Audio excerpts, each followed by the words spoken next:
Hey, what's going on, guys? This is Shaun the Dead here. I just wanted to follow up on one of my previous videos, Bugging In 101. This is Bugging In 102. So, congratulations, we're stepping it up a notch here. Um, there's a couple of things I wanted to discuss with you in regards to bugging in. We've already established what the blender is, and we're trying to stay out of it. It's hit, it's too late to get out. So you have to stay in. Well, if you have an apartment like mine, there's a wall not too far from my front door. I can barricade it up, stack barricadable stuff between my furniture, between my chairs and things like that, and my couch, and my other furnishings. I can actually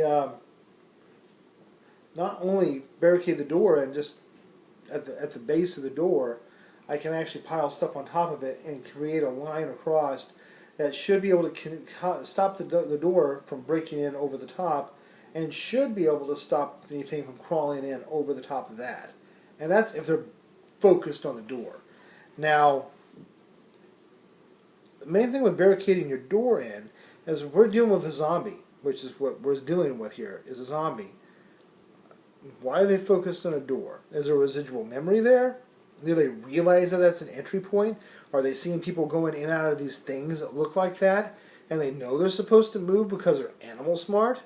Possibly. So they might focus on the door. Maybe. Maybe not. If it hasn't opened for them, they might just consider it to be a wall and go on. If you watch the original Dawn of the Dead in the mall, they made just a regular sheetrock wall, painted it. The wall was short. They didn't know that there was another point behind there. So when the marauders came, they busted through the wall to get out of there. So,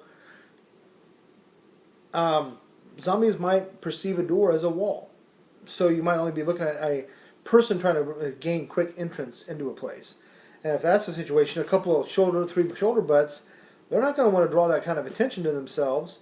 And they probably don't want to get shot from what's over on the other side of the door, because if someone's barricaded in there, then chances are they're ready to defend themselves. So they're probably going to go ahead and bug on out and go off to easier lands on the other side of the fence where the grass is greener, So you have that kind of situation. So, okay, you got your door covered. Well, if you're lucky enough to be on the second floor of an apartment like myself currently, I don't have to worry about any of my windows. Windows are a non-concern to me. They're just not. Unless they're going to be, acrobatic zombies or carrying ladders, there's no danger of zombies coming through my windows. So that's nice. Now, let's get down to the nitty-gritty of this. Stray bullets. In the blender situation, this is what you're going to have happen. You're going to have people going pandemonium, and they're going to be firing off their guns rapidly. People have ARs, people have AKs, people have 9mm, 40s, 45 ACPs, and they get out there and they take their firearm, they draw down on a zombie, and they start pulling the trigger. Pop, pop, pop, pop, pop, pop, pop, pop, pop, pop, and the gun rises. As they shoot their high-powered rifles, the muzzle will rise. So me living on the second floor is a benefit, and it can help in that situation where pass-through is not going to be so bad through the second and third floors. But the first floor is going to be Swiss cheese. Okay? But as people shoot, the muzzle rises, and I still have a potential of getting shot. Just by stray bullets. High-powered rifles are going to zip through these little walls of these stupid little apartments like that. It's nothing to it. And I don't have my apartment lined in level 3A armor to keep out rifle rounds. I just don't have trauma plates all over the edges of my apartment. I don't have sandbags, berms built up around the inside of my place. Don't have it. I'd like to have it, but I don't have it. So, oops, stray rounds come in. People that live in houses, you might have the luxury of having an old-timey tub that's made out of something decent, instead of the fiberglass pieces of crap that we have today. If you have a fiberglass tub, don't even bother with worrying about this next portion. If you happen to have an old-timey tub that's got a little bit of oomph to it, like those old iron tubs and whatnot, even those thicker ceramic tubs. Okay, now we're talking about something with a little bit of grit to it. So you put down your little blanket or whatever, and you get inside your tub, and you make yourself a little pallet and crawl in, put your blanket on top of you, and sleep in your tub. It may stop a bullet that's already went through a couple of walls. Exterior wall, interior wall, bam, hit your tub. Might not go through. Maybe it will, maybe it won't. I mean, it's better than sleeping on your bed and one comes through the glass and shoots you. I mean, that's not a lot to stop it. So, as much buffer as you can put between you and the bullets, the better. Because it's going to be pandemonium. I mean, so the chances of you getting shot are not exactly low. They might not be, definite, but I mean there is a chance of getting shot by a stray bullet, and not because someone's being malicious. They're just, oh crap! Oh, they just open fire and muzzle rise, or they start shooting and they're shaking and they're in a bad situation. As they fall down, a shot just rings off. Like in the movies. Oh, rounds coming through the windows. Crap. So yeah, I'm gonna go to an interior room where I don't have any windows. Shut the doors. Try to surround myself with more debris. Electronics equipment, stuff like that. Whatever I have that I can put in front of me, just to put little buffers there. Hopefully, the bullets slow down through, multiple barriers. Exterior wall, maybe an interior wall, then the door to my closet that I'm going to be sleeping in, then whatever junk I happen to have stuck between me and the door, maybe by the time it gets to that point, it's going slow enough that it stops, hopefully. If not, then I'm shot. I have a bulletproof vest, but that only protects, from a certain angles. And it only protects, certain ammunitions. If you have a really high-powered rifle, a standard level 2 vest is not going to cut that. It's just not going to do it. So you better be wary of stray rounds. Next portion, food and fire discipline. Winter's coming on here in Texas. It's 11, 12, 13 today. Thought that was kind of cool. So, with it being November here in Texas, the temperature's starting to drop a little bit. So we're down about 40 tonight. Well, I got my fan on full blast because, I'm hot-natured, and I like to be chilly. It feels good to me to be cold. Texas believe that anything that's underneath 70 is wintertime.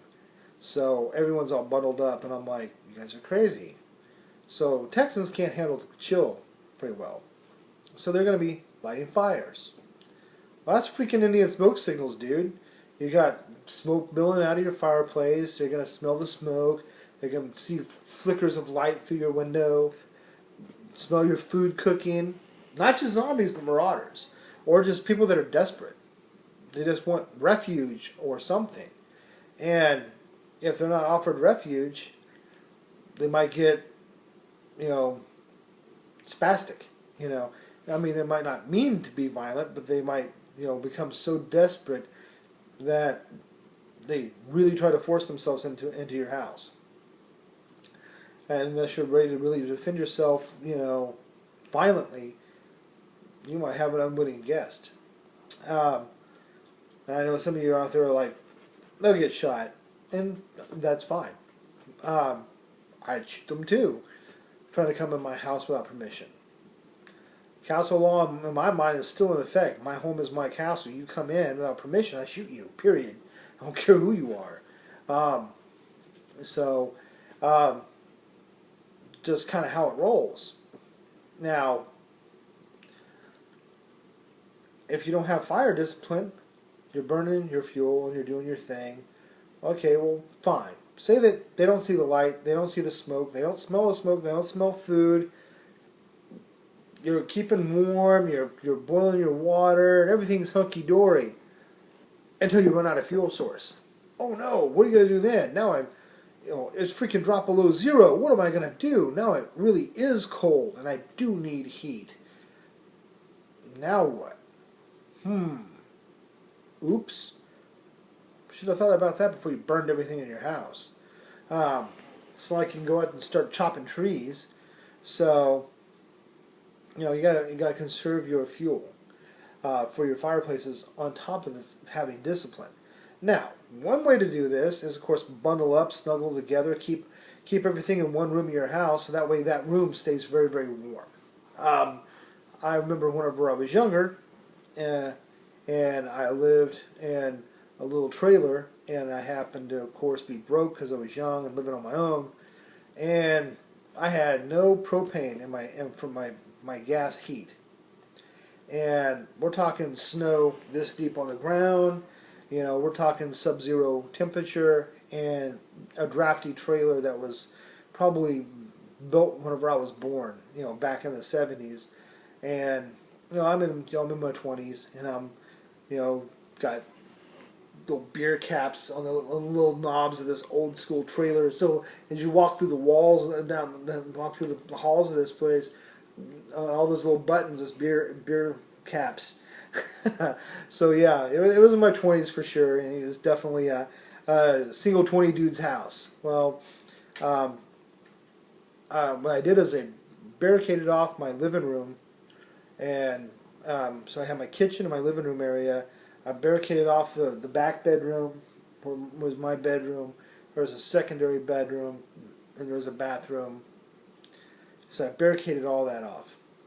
I dropped a blanket, and I put plastic up on all the windows and everything, and put plastic up on the windows and doors of the other rooms too. So whenever I wanted to go get a shower and stuff, I could.